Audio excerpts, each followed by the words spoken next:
Welcome to the July 10th, 2025 Planning Board meeting, public hearing. We will, in the absence of the secretary, I will call the roll. Vice Chair Dennis Finnerty is here. Glorian Burke is absent. George Mutu. Present. Tom Neely. Present. Kate Fulham. David Glazer. Present. We have a quorum. Please join us for the Pledge of Allegiance.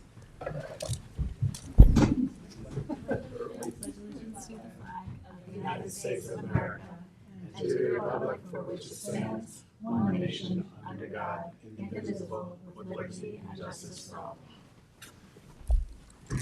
Thank you.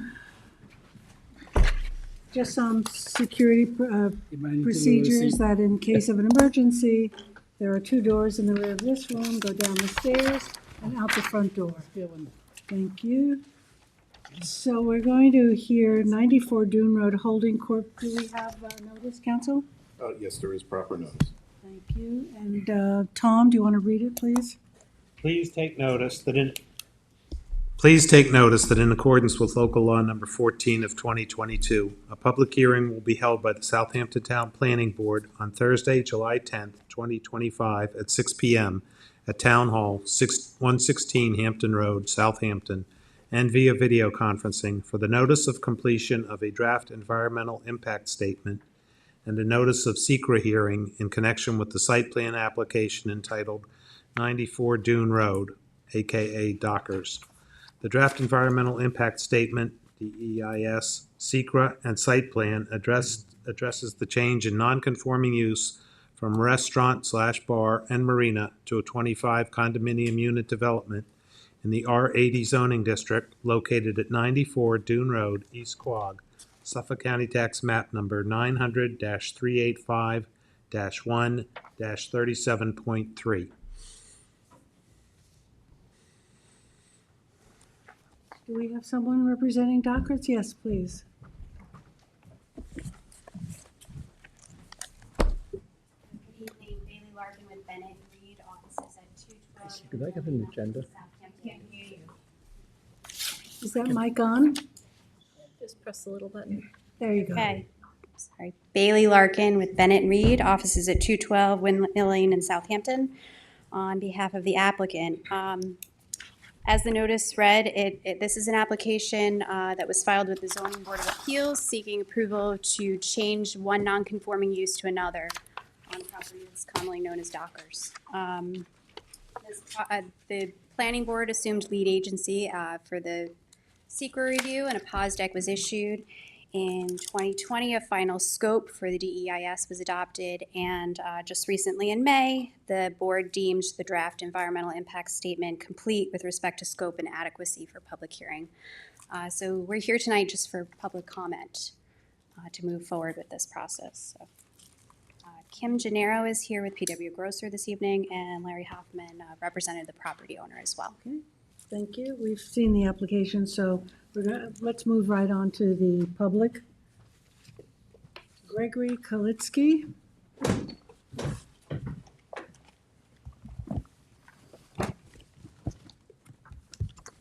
Good evening. My name is Gregory Kalnitsky, Kalnitsky. I'm with Fricelli Deegan Tirana, 333 Earl Ovington Boulevard, Uniondale, New York. Good evening, everyone. I represent John Katzimatidis, who owns property within the radius of the project, directly across the street on Dune Road.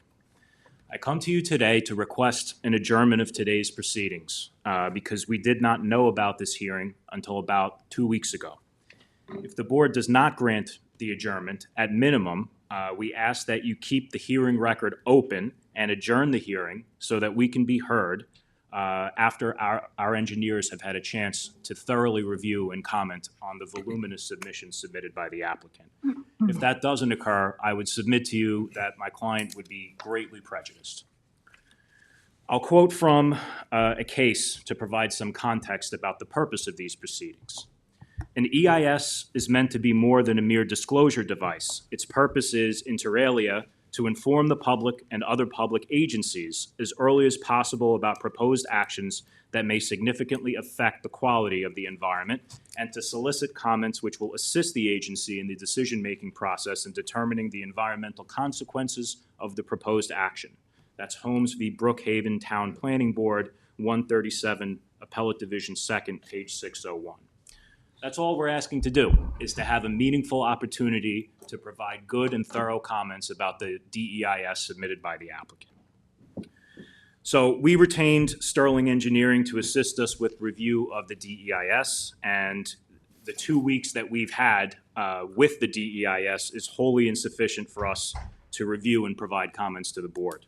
Hence the prejudice if we don't get an adjournment. There's some notice issues here that I wanted to go over with. First, as a preliminary matter, 6 NYCRR Part 16.12, entitled Document Preparation, Filing, Publication, and Distribution, provides notice requirements for the secret process. Subsection B14 of that statute provides that a Type 1 negative declaration, condition negative declaration, positive declaration, notice of completion of an EIS, the EIS itself, the notice of hearing, and the findings must be filed with any person who requested a copy. That person would be me.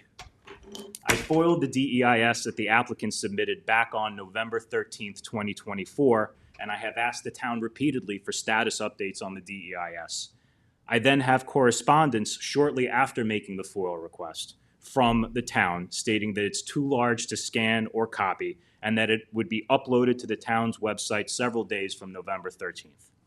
I patiently waited and followed up in early February, again requesting the DEIS, as I did not see that it was uploaded to the town's website. I was then told that because it had not been deemed adequate for public review, that it will not be posted, and I would have to physically come to Town Hall and would only be able to look at it in Town Hall. As you know, my office is in Uniondale, so I figured that it would be best to wait until the board deemed it adequate for public review. From there, I heard nothing and followed up, and the latest time was late May, again requesting the DEIS, the status of the town's review, and whether I can have a copy, but I didn't receive any response. Then, by chance, I found out about the hearing through a partner at my law firm who happened to speak to someone from the town just 2 weeks ago. So I would submit that failing to provide the DEIS to me, a person who has requested a copy, violates the notice provisions of SECRA. In addition to the aforementioned notice issue, 6 NYCRR Part 617.12 Sub C, Sub 1 provides, amongst other things, that completion of an EIS must be published on the DEC's Environmental Notice Bulletin. The DEIS was not published on the Environmental Notice Bulletin per the requirements of that law. We checked it earlier today. There was other filings from the town, but nothing about 94 Dune Road. In addition, I regularly checked the planning board's website to see if the DEIS was posted and to see when the hearing for the DEIS would be scheduled. While there are other DEISs published on the website, there was no, and there still is no, link to the DEIS that is posted on the planning board website. While the DEIS is available somewhere on the town's website, it's buried. A link to it is not made available in any place that I can discern. The only way I was able to find it was Googling 94 Dune Road EIS, at which point it came up on the town's website. After we got the EIS, I immediately forwarded it to Sterling Engineering, and they drafted a letter to this board, and I drafted a letter to this board requesting that this hearing be adjourned. We received a letter from Mr. Bennett indicating that he intended to proceed today, and we responded to that letter by once again requesting that the board adjourn this matter, or at the very least, leave the hearing record open and adjourn the hearing so that we could provide meaningful commentary. So in the last 2 weeks, we've tried to do as much work as possible, and our engineers were able to conduct a preliminary review. However, their review is far from complete, and I would have liked for our engineers to be present to directly address the board, but our lead engineer was not available on such short notice. I'd like to submit to the board a letter with our engineers' preliminary findings to, amongst other things, emphasize that we're serious about providing extensive commentary on the DEIS. We've already identified multiple serious deficiencies and are confident we can come up with more. So I'm going to hand up our engineer's letter, and I'll provide a copy to council as well. Thank you.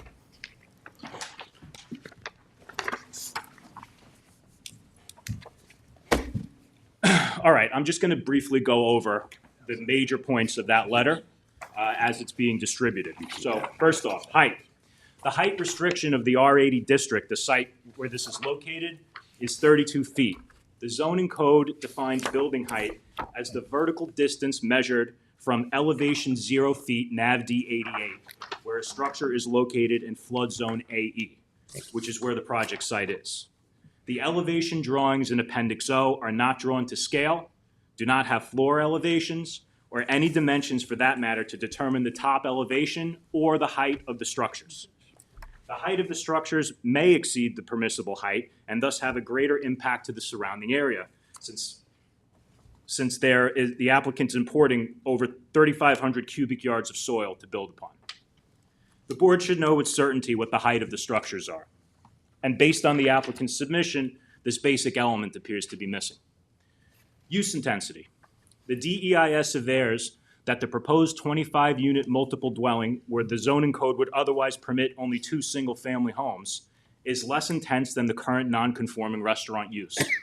However, the foregoing does not consider the extensive land alteration and construction activity that is necessary for the project. The DEIS also fails to state that the vast majority of land area on the site is dirt and gravel areas for parking, with only a small developed area next to the water for active use. The current site follows the existing topography. The proposed use of the site will not. The applicant is also proposing much larger structures than that which currently exist at the site. The impact of those larger structures must be evaluated and considered. In addition, the site will require intensive construction, including driving foundation piles, importing 3,554.51 cubic yards of soil fill, and installing stormwater and wastewater infrastructure in an environmentally sensitive area that will require continuous operation and maintenance. None of that exists on the site now. Noise. The DEIS does not adequately evaluate the short-term impacts from construction noise. The geotechnical report in Appendix F of the DEIS recommends that all structures and the pool be on driven timber piles with a minimum depth of 32 to 42 feet. Driving the piles is obviously going to make a tremendous amount of noise and vibration. But the DEIS fails to provide an estimated number of piles, fails to provide the duration of the pile installation, and fails to provide an evaluation of off-site impacts while driving those piles. In addition to driving piles, the geotechnical report recommends compacting the soil that they will be bringing in. As touched on previously, it's over 3,500 cubic yards of fill that's going to be imported to raise the elevation of the entire property. The DEIS fails to evaluate off-site noise and vibration impacts associated with use of vibratory compaction equipment during the placement of the soil, despite the DEC program policy entitled Assessing and Mitigating Noise Impacts, which provides a method to undertake noise evaluation and assess the related impacts. That program policy is not followed or considered in the DEIS. Traffic. The DEIS fails to adequately evaluate the impact of construction traffic. The DEIS states that imported soil will be delivered in 30 cubic yard truckloads, which our engineers indicate is the stuff of fantasy. That's because a cubic yard of soil weighs 1.3 to 1.5 tons, which would make a 30 cubic yard truckload 78,000 to 90,000 pounds exclusive of the weight of the truck. So it's actually going to be more than that. Can the roads and bridges leading to the site handle that? We don't know, because the DEIS does not assess truck routes to the project site, along with any load-restricted roadways and bridges. Furthermore, the DEIS states that the soil trucks will be uniformly distributed over a 100-day soil movement period, but the DEIS, as well as the construction schedule, do not have sufficient detail to determine if the 100-day soil movement period is realistic. The construction schedule, included as an appendix to the DEIS, does not have a task or a duration for an activity described as soil movement. Groundwater. The DEIS concedes that the proposed development will not achieve the required separation to groundwater for standard stormwater infiltration practices. As a result, the geotechnical report in Appendix F recommends a design groundwater elevation of plus 2.1 and a 30-year future design groundwater elevation of plus 3.6. While those recommended elevations are included in the DEIS text, the development plans in Appendix D continue to use outdated groundwater elevation data from 2016. That needs to be updated. Sheet C-301 of the development plans indicate that stormwater infiltration galleys will extend below the high groundwater elevation and will not maintain the required separation distance from the groundwater. Insufficient information is provided related to the bottom depths of the wastewater leaching galley to assess separation to groundwater. That should absolutely be evaluated because that could impact one of the positives of the project that they are touting in the form of replacing the existing sewage system with an STP. The potential for groundwater mounding at the wastewater leaching galley should be evaluated in accordance with New York State DEC design standards for intermediate-sized wastewater treatment systems. It is currently not evaluated in that manner in the DEIS. Dewatering. The DEIS says dewatering may be required, but our engineers indicate that dewatering is a certainty as utility infrastructure will be installed below the design groundwater elevation.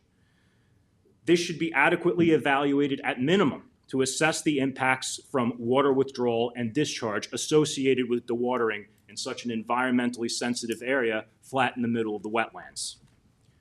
Stormwater. The DEIS says that stormwater systems will capture and infiltrate runoff from a 3-inch, 24-hour storm event. However, no infiltration tests have been performed to confirm the infiltration rate. The DEIS references outdated design standards and should be assessed for conformance to current standards that govern redevelopment activity, which are the 2024 New York State DEC Stormwater Management Design Manual and the SPDES General Permit for Stormwater Discharges from Construction Activities. The visual impact. The existing conditions of the restaurant use are low profile, extending only 1 story from the ground and set back all the way to the water. The property is in the middle of a scenic bypass, a protected area on the north side of Dune Road, where there is no development 1,000 feet to the east and no development 1,000 feet to the west. The proposed development will extend essentially 3 stories from the ground. There will be parking underneath the dwelling units and above that an additional 2 stories of building height. The new 3-story structures will absolutely impact the designated scenic byway that is Dune Road.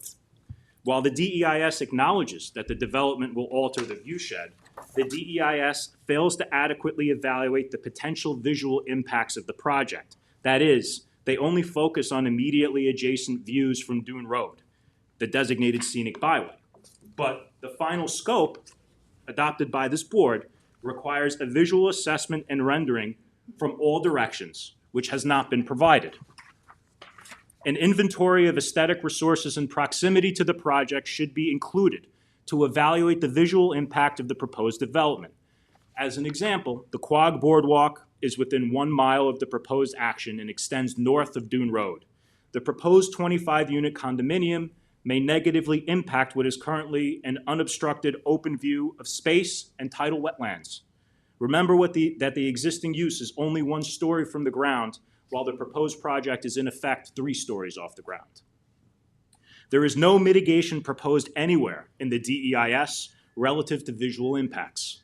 The applicant should follow New York State DEC program policy entitled Assessing and Mitigating Visual and Aesthetic Impacts for a method to undertake visual evaluations to assess potential impacts pursuant to SECRA. So that was just a brief summary of the work our engineers were able to complete in 2 weeks. We're here asking for an opportunity to review all of the applicant's materials and provide comments to the board so they can evaluate the project. This is an intensive redevelopment of a developed parcel, and it does not conform to the requirements of the R80 zone. It purports to place a 25-unit multiple dwelling in a zone which would otherwise only permit 2 single-family homes, and it purports to place that multiple dwelling in a zone where multiple dwellings are not permitted. It also purports to place that structure in a very environmentally sensitive area with all kinds of flora, fauna, and other beautiful things, smack in the middle of an otherwise breathtakingly beautiful scenic bypass. I humbly ask that at minimum you permit the record to remain open and adjourn this hearing so that our engineers can provide feedback on the voluminous materials the applicant has submitted to ensure that it's a complete document that thoroughly evaluates all items in the final scope pursuant to up-to-date standards with appropriate mitigation offered where required. As you have heard, the DEIS before this board does not do that at this time. So I want to thank you for your time and attention. We hope that you'll adjourn the hearing and leave the record open so that we can return 2 months from today, fully prepared to proceed with robust commentary on the DEIS and to assist in the board's review. Thank you so much. Thank you. Okay, Richard Sussman.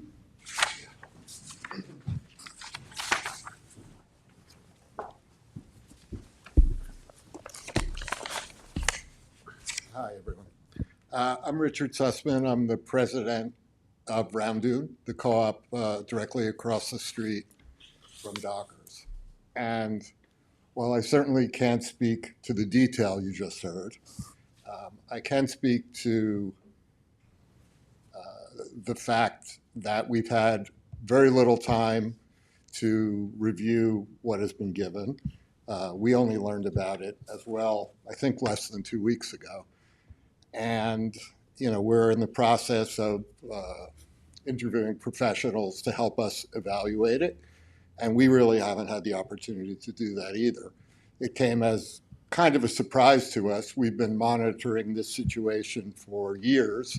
It's always been adjourned, it's always been adjourned, it's always been adjourned, and suddenly it's not.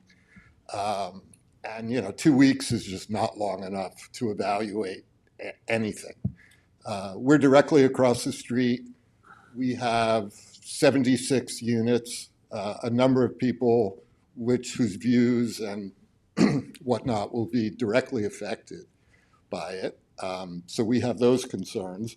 And we also have, all the environmental concerns that the gentleman before me expressed, though I can't do it as eloquently or quote legal provisions. So I ask as well that the hearing be adjourned or kept open or whatever the proper term is, so we have adequate time to review and comment. Thank you. Thank you. And we do have a counsel who will say something now. Yes, Joan McGivern.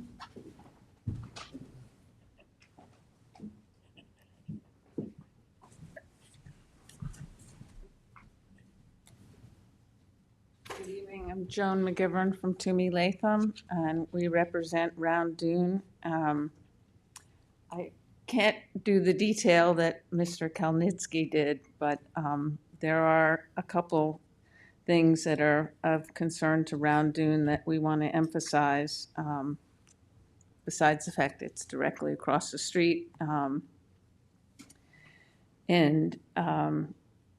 Preliminarily, there are two aspects of the proposed development of particular concern, which Mr. Kalnitsky touched on, which is the lack of detail on the elevations provided. We've actually requested that the applicant provide the board with a set of architectural and or engineering plans that clearly show comparative elevations. It's hard to comment on something when we can't compare what's going to be across the street and its impact. Second, the placement specifications and operational detail of the sewage treatment plant are necessary to evaluate its impact. We'd also like to hire an engineer to more thoroughly investigate the DEIS and comment on it and request an adjournment and join in Mr. Kalnitsky's request for an adjournment of 2 months. Thank you, Joan. And keep the record open. Thank you. Jen Hartnagel? Hartnagel, sorry.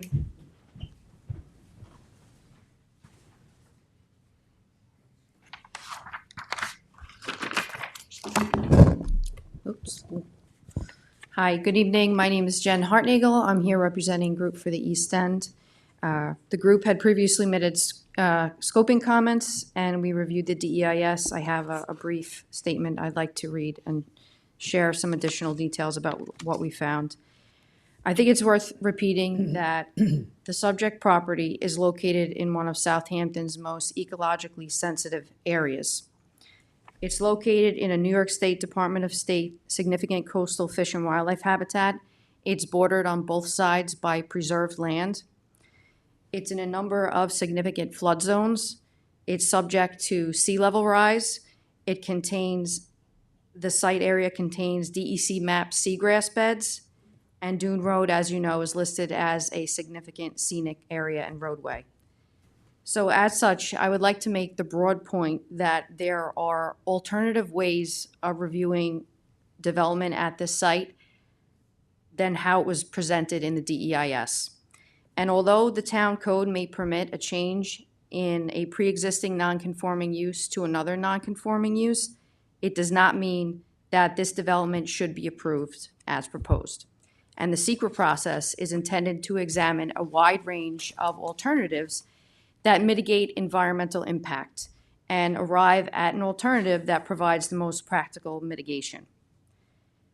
To phrase it differently, when you read the DEIS, although the proposed action may provide some environmental benefits, for instance, in mention revegetating the site, reducing nitrogen, as compared to what's presently operating on the site, it doesn't mean that's the best solution for this particular property, and far from it. After all, you've heard tonight that the underlying zoning would permit one single-family home. And I would like to call your attention to page 164 of the DEIS, which outlines a chart of the comparison of the proposed use compared to what the underlying zoning permits. Clearly, the impacts from a single-family home compared to the proposed development is considerably, significantly less. In short, whatever mistakes have been made in decades past in terms of constructing in this environmentally sensitive area on Dune Road, to place more development, dense development, and put people living in harm's way, given the climate change impacts, is just absurd. And we can and should do better. In our view, the DES did not appropriately detail the impacts of climate change, sea level rise, and including storm surge. It's concerning given the significant increase in density. For instance, and this was mentioned previously, on page 116, under the future sea level rise conditions, which are mid-range estimates, the drainage structures and the septic system, leaching galleries, will be in groundwater. They cannot meet the separation distance. And the DEIS did not provide any information as to what happens when these structures fail and what impacts this would have on the water resources. The DES also did not describe how the potential discharge of sewage into the bay may occur during major storm events. Again, the site is prone to category 1, 2, 3, 4 storm events.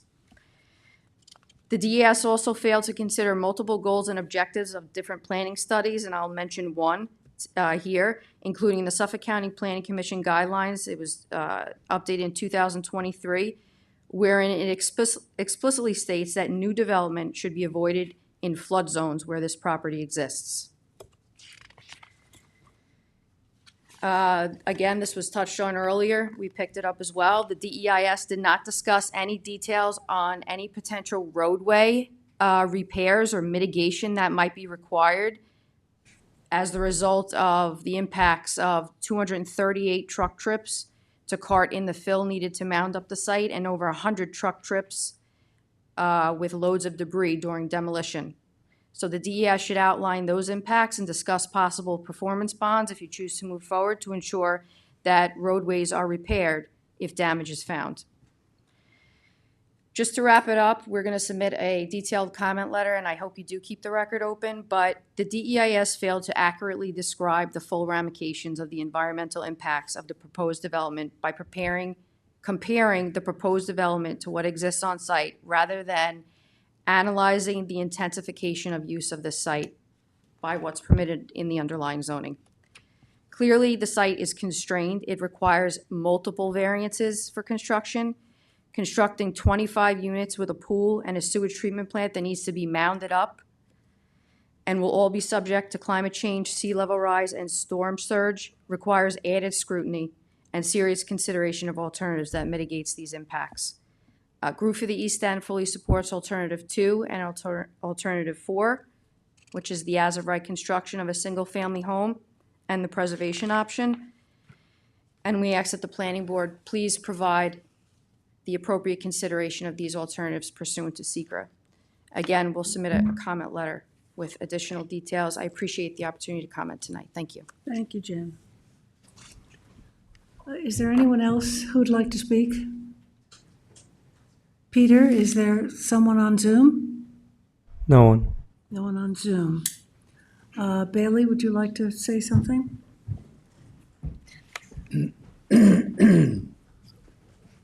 60, absolutely. I believe the objections had asked for some time to review, and the applicant would be willing to obviously allow them additional time. I understand that they have had only approximately 2 weeks to review what was submitted. We would ask the board, if you're considering their adjournment, to kindly adjourn it to the second meeting in August, if possible, which would allow them, I believe, about 6 weeks' time to review the documentation that was submitted, the full 2 months that they've asked for, essentially. Okay, any comments from the board? Otherwise, we'll ask for a 60-day adjournment. 60 days or 2 months? 60 days. 2 months, yeah. Almost. So that's September. Yeah. So Be the motion first by, meeting in September. yeah. Do you have a date? Do you have a date? I think it's September. Kristen's got it. 10th, I want to say. 11th, September 11th. September 11. Mhm. Okay. That's an interesting A date. motion to. Motion by Dennis to adjourn to, for September September 11th hearing date. Motion, second by Dennis, second by Kate, sorry. All in favor? Aye. Opposed, abstention, 6 in favor, 1 absent. Thank you.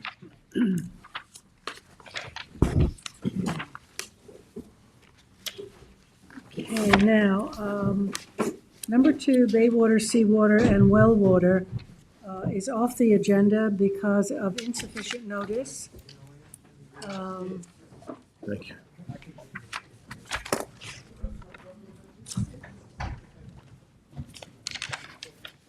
I've received an affidavit of posting, which appears to be correct. However, the certified mail receipts are dated July 2nd. I know the town code, section 292-9A, subsection 4 requires 10 days.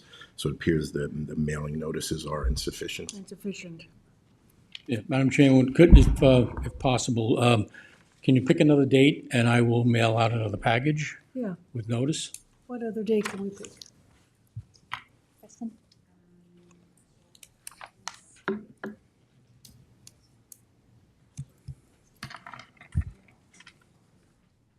Do we have sufficient time to do the mailings for them?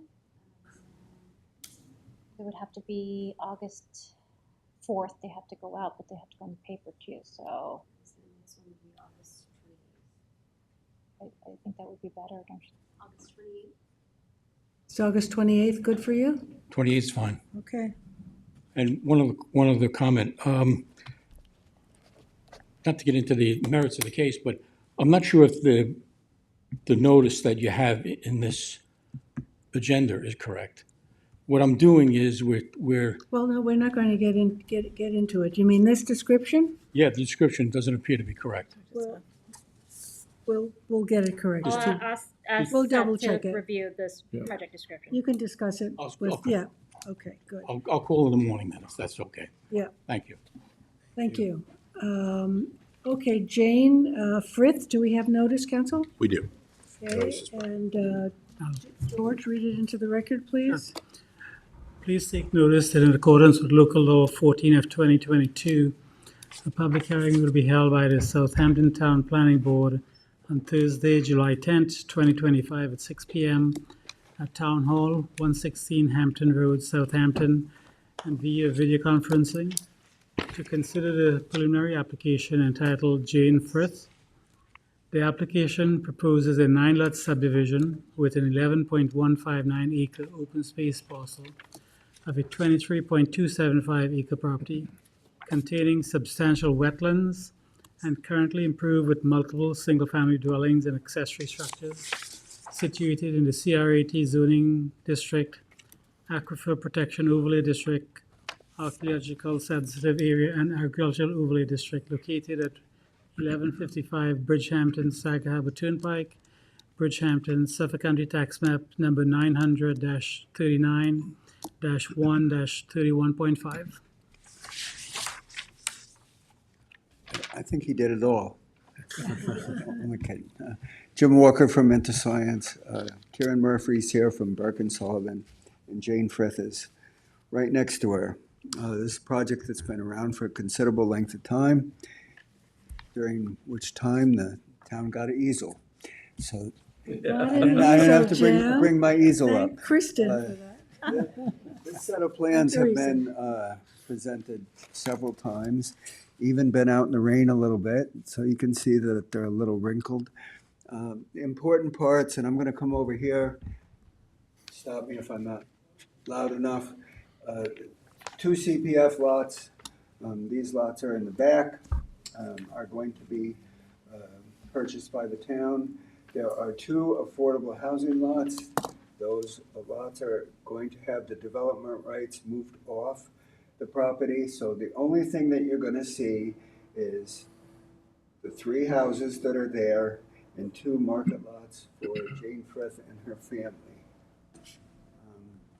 This project has been extensively reviewed by New York State DEC. It's been extensively reviewed by the current planning division. Anthony's not here tonight, but all the things that we've worked on over the years are incorporated.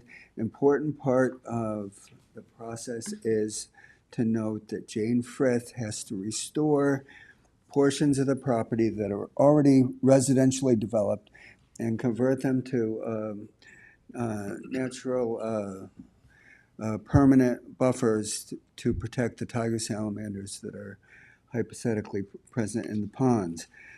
This is important because without meeting all the New York State DEC directives for the 535 feet from the wetlands present on site, we can't go forward with the project. We have a New York State DEC letter of non-jurisdiction, and I took the set of plans to Kevin Jennings at New York State DEC and worked out all the implications. The implications that are important for the planning board and for the public are the CPF lots are a net positive for the tiger salamander.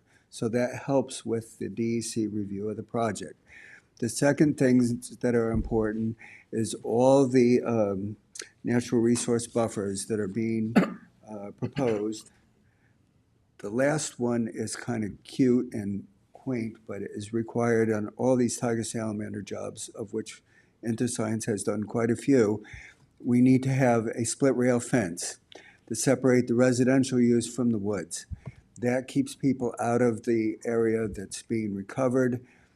The recovery that we expect is simply restoration mix. You plant it to grass seed that has switchgrass in it, and it reverts back to a natural environment without damaging or changing the soil characteristics, which are important because tiger salamander is a mole salamander. They live in the ground except when they emerge at the freshwater ponds.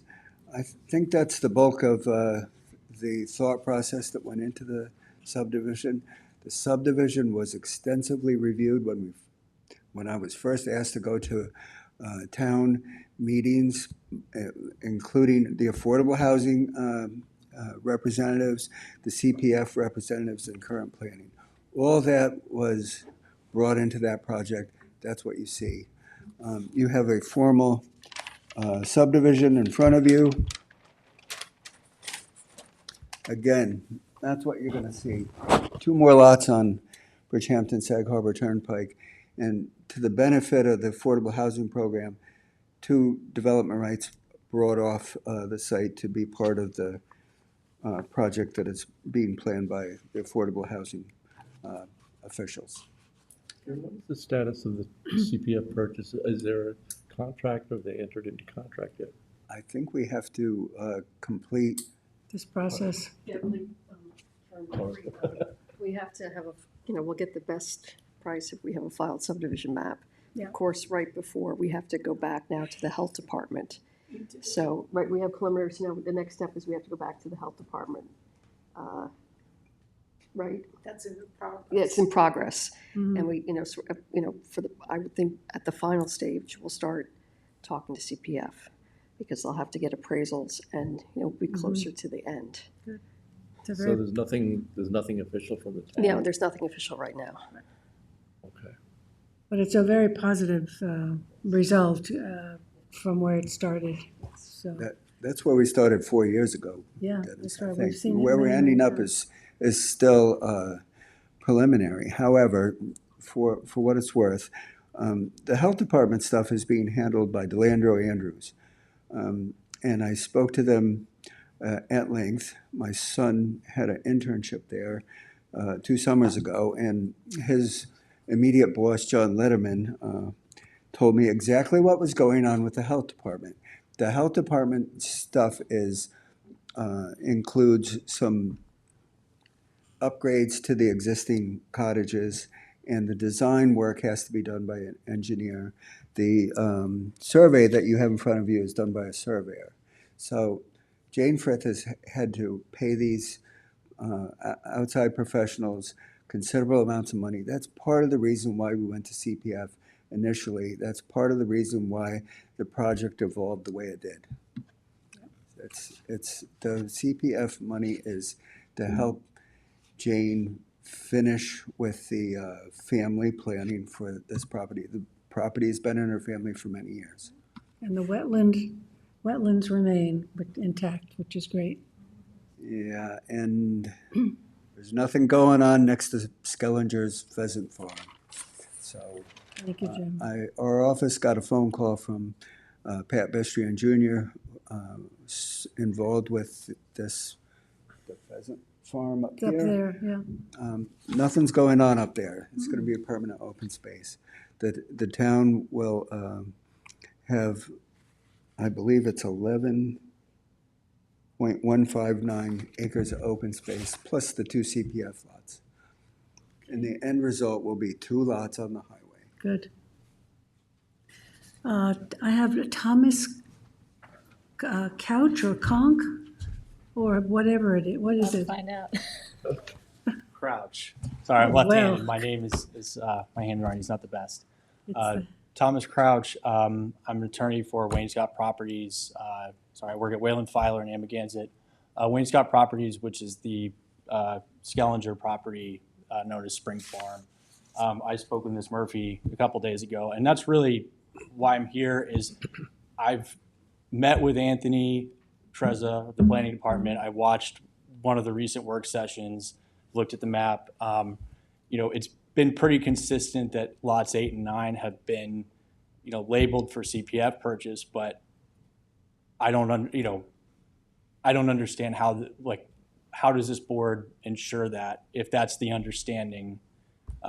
Because we are currently about to close on a CPF purchase with basically, to back up, we have a conservation easement that encumbers the Spring Farm property that limits the uses to a hunting preserve, which is what it is now, equestrian-related activities, agriculture, and operation of commercial farm stand.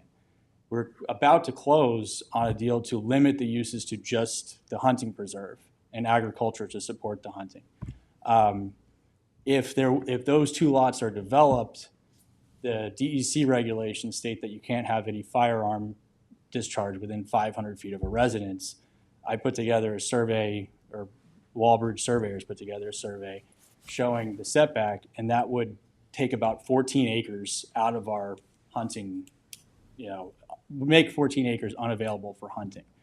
So I respect that they want to, I think my client would be perfectly fine with the subdivision going forward and being purchased by CPF, but our concern is how does this board make that happen? Because I asked Ms. Murphy, she told me what she told you tonight, that the town hasn't had any communication with them as far as CPF office. I've been in touch with Dan McCormick and Jackie Fenlon from the CPF office about our purchase, and I've asked them if they've had any discussions, and I believe they can't share with me, but they haven't in any case shared with me, whether or not they've had any discussions about purchasing these lots. And so we're very concerned. I don't know how I can advise my client to close on his, enhanced easement, amended easement, if this is out there as a possibility that these lots get developed. So I respect that they want to,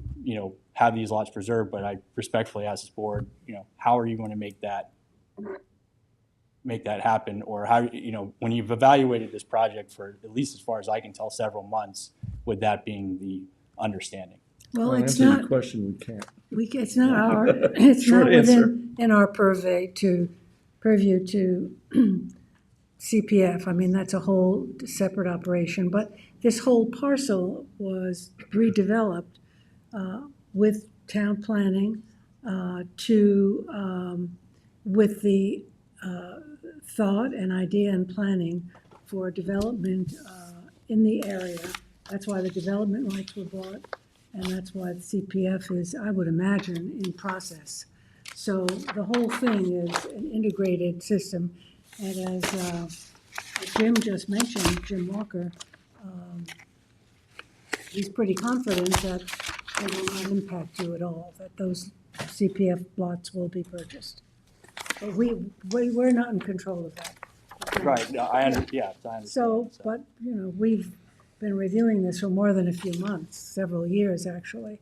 And what it's developed into is really a win-win for the community, for the environment, and for affordable housing. It's a quandary. Just so you are aware, it is on the CPF priority list. You can see it's outlined up above in purple. All right, well, thank you for your time. Thank you. Peter, is there anyone wishing to speak? No one. Okay. What have we got? What form is it? You do 10 days. Yeah, 10 days. Yeah. Entertain a motion to close with a 10-day written comment period. Motion by Kate, second by Dennis. All in favor? Aye. Opposed, abstentions, 6 in favor, 1 absent. We are adjourned. Thank you. Thank you.